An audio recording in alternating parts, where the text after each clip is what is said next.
Look, we've done the math. Why are Dragunities short printed? Oh, gosh, the lighting. Do you really think I'm gonna tell you?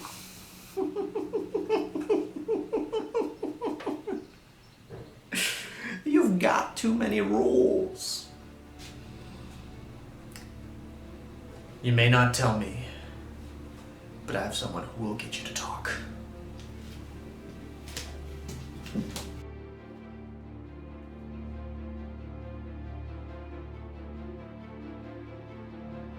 You wanted me. Here I am. Well, I was wondering when they were going to send you in. And you don't disappoint. Where are the short prints? Do you think it's gonna be that easy? Where's the fun in that? Are you trying to ruin me? Ruin you? I don't want to ruin you. You see, you complete me. Where would be all the fun if you were gone?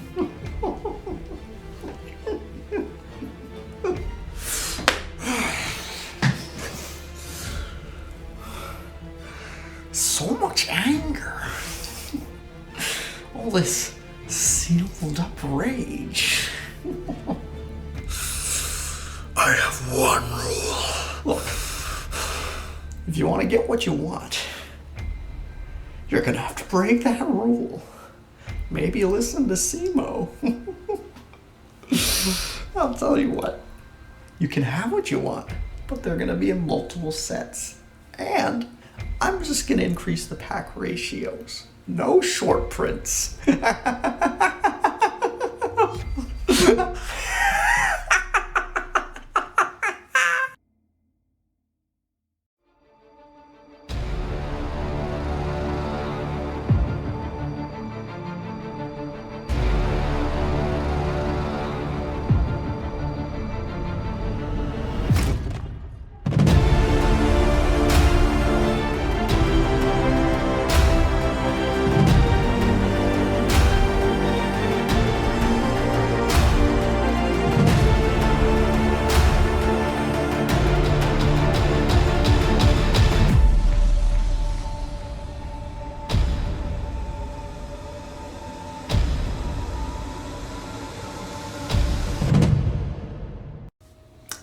Hi, how are ya? Me? I'm doing fine, thank you for asking. So kind of you. Welcome back to episode 24 of Sealed Only Dragunity. Last time, we ended on a very good promising signs. Yes, we got a loss towards the end, but we ended on a 2-1 record. That's positivity. But now that we're getting a little bit of momentum, I've got some very big, grandiose, large, massive in proportion goals for the deck. I want to see us get a 3-0 win streak and then keep on climbing up. The deck is getting there, but it needs a little help from you. And what do I mean by that? Well, preferably if you like, comment, and subscribe. Now, there's no way of me knowing if you specifically like this video, but I can definitely check the comment section to see if you've commented down below. And I can also see if you're subscribed to my channel or not. So would you feel free to do that for me? I'd greatly appreciate it. No peer pressure, no peer pressure. Okay, maybe a little bit. Moderate amounts of peer pressure. It'll go a long way. But anyway, let's go ahead and jump right into the product.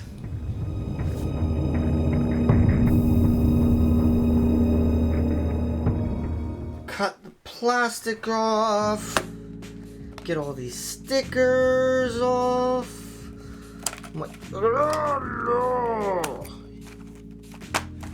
Come on, Konami. The packaging. It looks gorgeous, but there's so much plastic. Okay. Because the set's so expensive, we're stuck with basically just 2. And yet again, the Blue Eyes packs, for whatever reason. Are there even Blue Eyes packs for these set? I would think there are. But regardless, you all know the drill. You know what we're hunting. We want Remus. We want Legatus. We want a Reed Bear. We do not want a Time Thief Retrograde. We don't want a Sunvine Shard. We don't want the Galaxy Eyes thing. We don't want a Splash Mage. Hey, that's a good money print, a Neftraball Genius, but we don't really need any of these.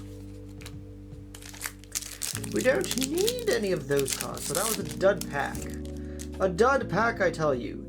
Metal Foes, Mithrilium, Artifact Rundell, a Mist Valley Baby Rock, I guess a rarity upgrade, Metal Foes, Lavavel Archer. Yikes.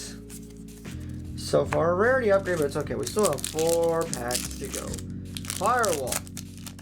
What will you pass on to us? Get it? Firewall pass. Anyway, Hyosandrio, Cosmojo, Sunseed Genius, Loki, and Galaxy Cipher Membrane, and Star Sky. That was a weird pack. We're halfway through the opening, and all we have to show for it is an Ultra Baby Rock. Oh, that's bad. Ojama Country, Madolche, Fresh Start, Mass Change 2, Dark Requiem, Exceed Dragon, and oh! Unevenly matched. That's a good pull. That's a good side deck pull. We now have 2 evenly matched in our side deck. That's actually a good pull. It's not a Dragunity pull. It's not a main deck buff, but it's a side deck buff. Pertulum, Metalfo Silver, Sunseed Shadow, Dragunity Draft. This card's okay. It doesn't really do anything per se. I mean, you don't really want to level 4 or lower Dragunity monsters to add to hand. It does add recursion for the long game, but a lot of times you want them in the graveyard, or you want your Ducks or your Senidus as a starter. Maybe if you're starting with Dragon Ravine, you pitch a Ducks to send a Phalanx or a Koos, then you add the Ducks with this. That's an option, but it's not the best card. Tefnuit and Starry Night, Starry Dragon. Weird naming convention, but you know what? I think the evenly match is probably the most impactful. Alright, last pack. A Reed Bear, Remus, Horse Thing, Thrasher, Mithrilium, Metal Foes combination. It's a monster! It's Armed Dragon level 10. That's not the Wind Dragon we want. And if you're playing Armed Dragons, why would you even want it in Ultra? You want it in Ultimate Rare. Anyway.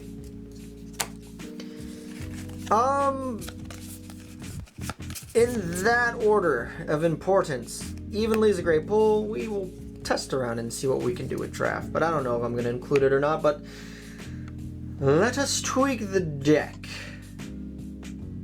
Okay, so the deck has had, once again, minor tweaks. Obviously, our pulls were not insane. Well, I can't say that. The evenly match was a very, very good pull. And that is definitely the change in the side deck. You'll notice that we swapped out a Solemn Strike to make way for the evenly match. This is great because now we're siding. We can side in 2 evenly match. That means we have more likelihood of seeing that in an opening hand when we're going second. And it is a very powerful going second tool. As for the main deck, we're going to try Dragunity Draft in exchange for a Return of the Dragon Lords. You see, we don't really use Return that often, and I feel like Dragunity Draft, there's probably a little more niche application than there is for Dragon Lords. Yes, I know I can probably also I avoid that protection, but it's just to play around. We're going to play and see how this new card actually turns out. And if it doesn't work out, we'll just swap it out for, well, Return of the Dragon Lords or any other future pulls that we may possibly get. But let's see how it goes.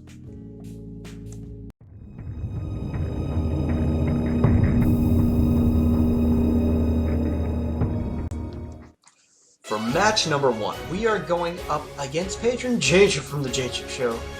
We're going up against Yugioh.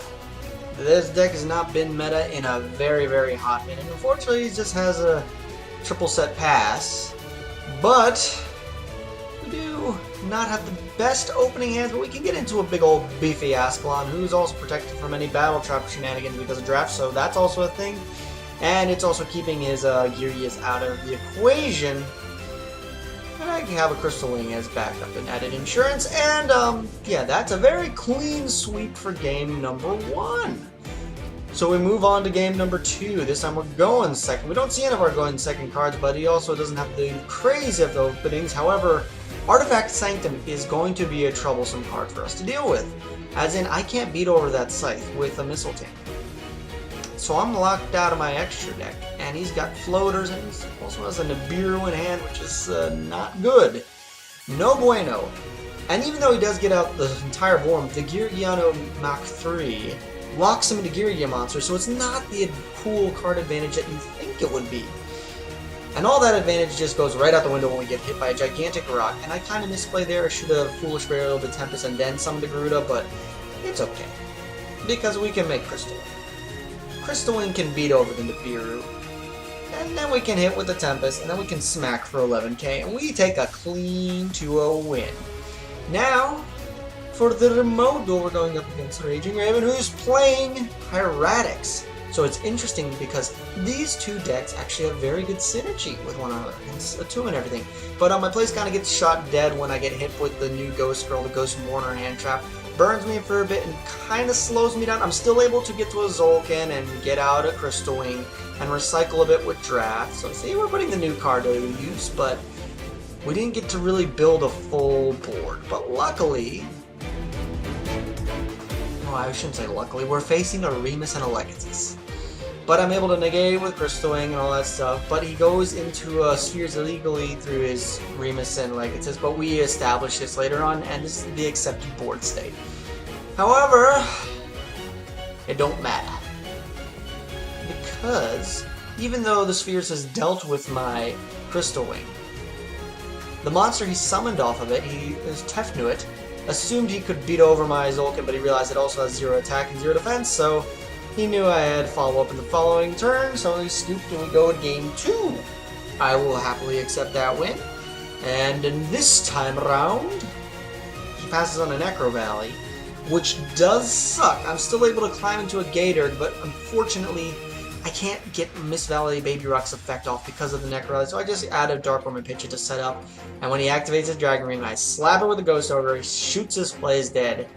We climb into a Crystal Wing the old-fashioned way, and then, yeah, there's just a whole bunch of lethal. He actually terribly bricks, so we take another 2-0 sweep. We're already 2-0. We are going to end the day on a positive win record, but can we go for the clean sweep? We're playing against Patron TCG Wolf, who also is wrapping up his sealed-only Shaddoll, or Shaddoll from scratch. Go watch it.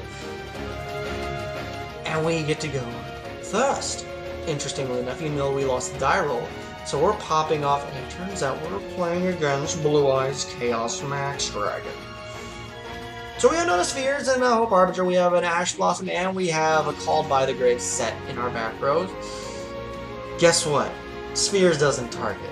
We can take care of the big Unga Chunga and get him off the field. And we get a Tempest for some, some nice recursion plays.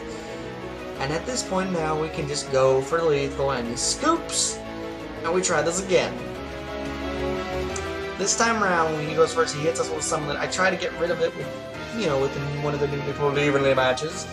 That doesn't go through, and now it's just a matter, it's a war of attrition. It's the long game now. And look, Draft coming in again. We get our big old beat stick of Senatus. See, our hand is very interesting, but it's more focused now on the back row. The back row is what we're going to wait to spring when he tries to ritual summon. But in the meantime, it just summon, beat. Because, yeah. Unfortunately, the way Dragunities work, the equip from the Dragunity monster counts as a special summon. But it's okay, because D-Fisher stopped and prevented us from being hit by a big old 4,000 attack monster. And we just go into a Spheres for added insurance to protect ourselves and bounce any potential big ritual scary guys. And we sweep that. This was a clean sweep. Not only did we win all 3 matches, we did not lose a single game today. Which means not only are we looking pretty at a 3-win streak, but we also are cutting into that great overall record.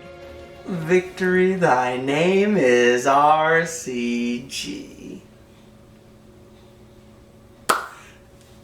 And having a 3-0 win streak, clean sweep, Never felt so good. Whew. That is a very promising sign. We've got to build on this even more. Next episode, we continue with a more familiar product, but I'm going to splash in something different that may help us maintain this winning momentum. Calm. Don't let it get to the head. You got to stay focused. You know, we're getting there. With these win records, we just got to pick and peek all the little details in the extra deck, fix that up, get a couple cards that we're missing in the main deck. I'm looking at you, Remus and Legatus. Then we're there. It's just a matter of how the polls go. But anyway, that is going to do it for this episode. Once again, the peer pressure. Did you like this video?